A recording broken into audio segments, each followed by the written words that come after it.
नमस्कार दोस्तों, welcome to ji knowledge Akanksha Singh 7। मैं आकांक्षा सिंह आपके लिए फिर से लेके आई हूँ हिंदी के इम्पोर्टेंट क्वेश्चन। आज के इस वीडियो में हम लोग समाज से जुड़े हुए इम्पोर्टेंट क्वेश्चन देखेंगे कि समाज में जो एकदम इम्पोर्टेंट हमारे कंपटीशन एग्ज़ाम में पूछे जाते हैं, उनके उदाहरण, उनसे जुड़े हुए प्रश्न समाज से, तो वही देखेंगे। तो आइए शुरुआत करते हैं पहले प्रश्न से। हमारा पहला प्रश्न है, निम्नलिखित में से कौन सा समास नहीं है? ऑप्शन देखते हैं। ए अव्ययी भाव समास, बी कर्मकारक समास, सी द्वंद्व समास, डी बहुव्रीहि समास। सही उत्तर है इसका बी कर्मकारक समास। कर्मकारक समास नहीं होता। समास केवल 6 प्रकार के होते हैं दोस्तों। अव्ययी भाव समास, तत्पुरुष समास, द्वंद्व समास, द्विगु समास, बहुव्रीहि समास। तो दोस्तों केवल इतने ही समास और कर्मधारय समास दोस्तों, बस इतने समास होते हैं, ना कि कर्मकारक समास। ये समास नहीं होता दोस्तों। अगला प्रश्न, किस समास में प्रथम पद संख्यावाची तथा अंतिम पद संज्ञा होता वह है? ऑप्शन देखते हैं। ए द्वंद्व समास, बी तत्पुरुष समास, सी द्विगु समास, या डी अव्ययी भाव समास। तो दोस्तों इसका सही उत्तर है सी द्विगु समास। जिस समास का पहला पद संख्यावाची होता है और उसका अंतिम पद संख्या होती है दोस्तों, जैसे चौराहा हो गया। उदाहरण के लिए चौराहा देखते हैं। चौराहा, अब चौराहा में राह मतलब राह जो हो गई दोस्तों, वो एक प्रकार का संज्ञा है। और चौ माने 4, मतलब 4 राह, तो चौ आ गया, तो चौ माने 4, तो 4 हमारा संख्या हो गया और राह हमारा संख्या हो गया। तो पहला पद हमारा संख्या है और दूसरा पद हमारा संज्ञा है। अगला प्रश्न दोस्तों, उपकूल में कौन सा समास है? ऑप्शन देखते हैं। ए द्वंद्व समास, बी द्विगु समास, सी अव्ययी भाव समास, डी तत्पुरुष समास। तो दोस्तों इसका सही उत्तर होगा उपकूल में अव्ययी भाव समास है दोस्तों। आपको हम बताते हैं कि अव्ययी भाव समास आएगा तो उसके पहले प्रति, उप, अप, यथा, इस तरीके के वर्ड आगे उसके जुड़े होंगे। जैसे हो गया प्रतिदिन, हाँ, यथाशक्ति, इस तरीके के हमेशा जुड़े रहेंगे। आजन्म, इस तरीके के। तो अगर उसके पहले कोई वर्ड है, उसके पहले कोई शब्द है, उसके पहले जुड़ा हुआ है प्रति, अप, उप, यथा, इस तरीके का, तो समझ जाइए कि वो अव्ययी भाव समास ही है दोस्तों। अगला प्रश्न, हानि लाभ में कौन सा समास है? ऑप्शन देखते हैं। ए द्विगु समास, बी तत्पुरुष समास, सी अव्ययी भाव समास, या डी इनमें से कोई नहीं। तो दोस्तों हानि लाभ में जो समास है वो है द्वंद्व समास। हानि लाभ में द्वंद्व समास होता है और हमारे ऑप्शन में एक द्वंद्व समास नहीं दिया गया है, तो इसलिए इसका सही उत्तर होगा डी इनमें से कोई नहीं। इनमें से कोई नहीं। हानि लाभ जो होता है वो द्वंद्व समास का उदाहरण है दोस्तों। द्वंद्व समास में ये जो हाइफन है ये ज़रूर दिया रहेगा। ये हमेशा अगर ये दिया है तो समझ लीजिए कि वो द्वंद्व समास है। जैसे माता पिता अगर हम लिखेंगे तो उसके बीच में ये ज़रूर लगाते हैं।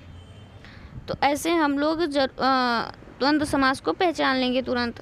अगला प्रश्न, सप्तर्षि में कौन सा समास है? ऑप्शन देखते हैं। ए तत्पुरुष समास, बी कर्मधारय समास, सी बहुव्रीहि समास, या डी द्विगु समास। तो सही उत्तर है डी द्विगु समास। तो सप्तर्षि में द्विगु समास है दोस्तों। अब कैसे हुआ, तो मैंने आपको पहले ही बताया है कि द्विगु समास का पहला पद संख्यावाची होगा और दूसरा पद जो होगा उसका वो संज्ञा होगी। अब देखिए, सप्त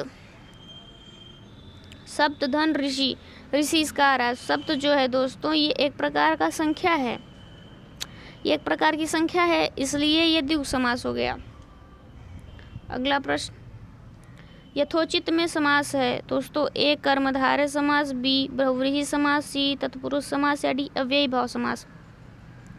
तो जैसा मैंने पहले ही बताया कि अगर यथा, प्रति, अति, ए, आ, अनु, इस तरीके के शब्द आ रहे हैं तो 100% अव्ययी भाव ही समास होगा। तो इसका सही उत्तर है डी अव्ययी भाव समास।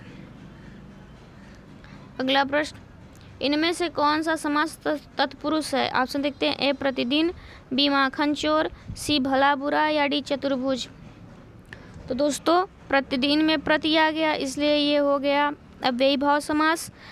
भला बुरा में हाइफन मैंने पहले बताया है।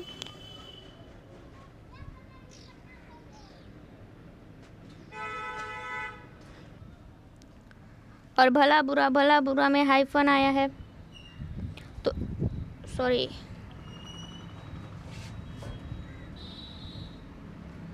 हाँ, भला बुरा में हाइफन आया है। तो हाइफन आने की वजह से ये जो हो गया, ये तो द्वंद्व समास हो गया। चतुर्भुज में चतु आया, मतलब चार भुजा हो जिसकी, तो इसलिए ये तो होने से रहा नहीं। माखन चोर का हुआ कि माखन का चोर, जो माखन को चुराता है। तो इसलिए इसका सही उत्तर है बी माखन चोर तत्पुरुष। इसमें तत्पुरुष समास माखन चोर है। अगला प्रश्न, लड़की चौकड़ी पहने है। ऑप्शन देखते हैं, रेखांकित समास है। ऑप्शन देखते हैं, द्विग समास, बी बहुव्रीहि समास, सी अव्ययी भाव समास या डी द्वंद्व समास। तो इसको अगर देखेंगे तो चौ आया, चौ माने चार, मैंने पहले ही बताया था, जैसे चौराहा हो गया। तो इसका सही उत्तर है ए द्विग समास। अगला प्रश्न, कृष्ण और सुदामा गुरु भाई थे, रेखांकित समास है। ऑप्शन देखते हैं ए। तो इसमें पूछा है गुर में कौन सा समास है गुरु भाई में? तो ऑप्शन देखते हैं, ए अव्ययी भाव समास, बी तत्पुरुष समास, सी द्वंद्व समास या डी बहुव्रीहि समास।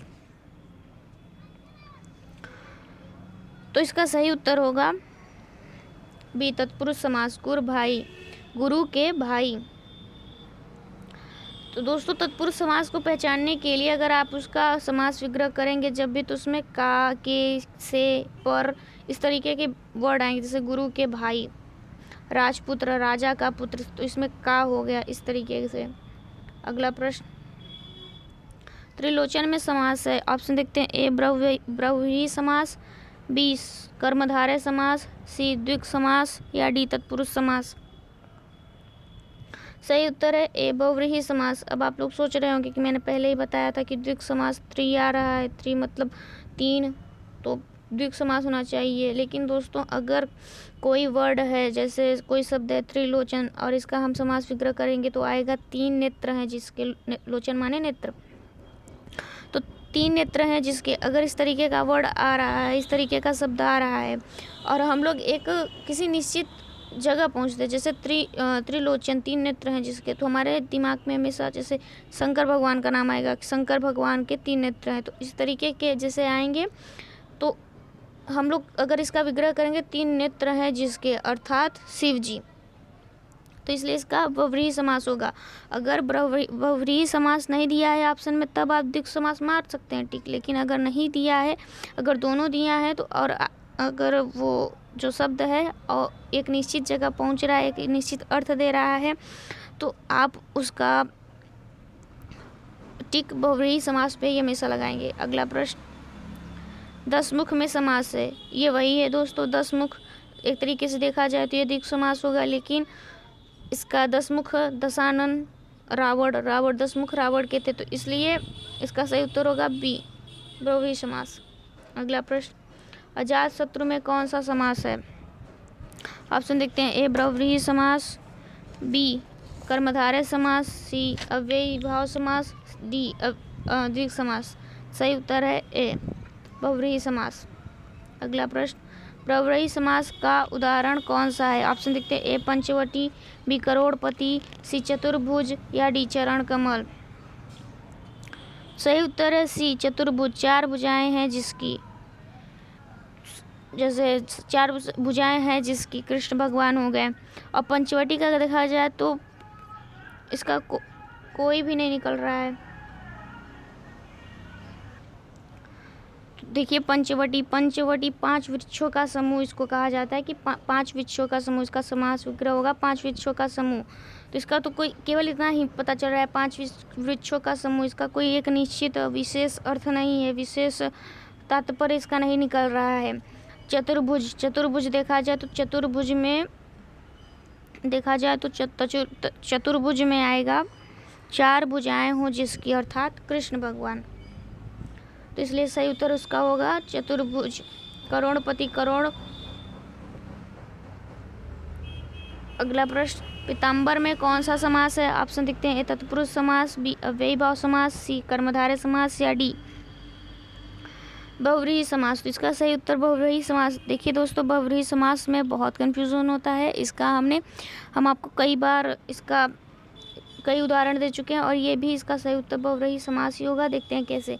पीताम्बर पीला वस्त्र है जिसका, पीला अंबर है जिसका, मतलब पीला वस्त्र है जिसका, अर्थात विष्णु जी। तो इसका सही उत्तर बहुव्रीहि समास होगा।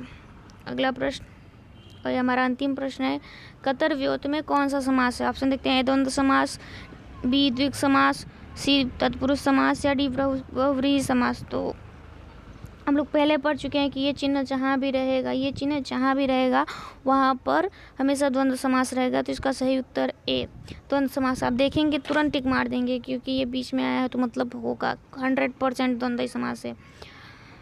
दोस्तों आज की वीडियो में बस इतना ही। आशा करते हैं आप लोगों को वीडियो पसंद आया होगा। अगर वीडियो पसंद आया तो प्लीज़ हमारे चैनल को लाइक शेयर सब्सक्राइब जरूर कीजिए और नोटिफिकेशन बेल को भी प्रेस कर लीजिए क्योंकि ऐसी वीडियो रोज़ हम लाते रहते हैं। तो दोस्तों मिलते हैं अपने नेक्स्ट वीडियो में, तब तक के लिए जय हिंद।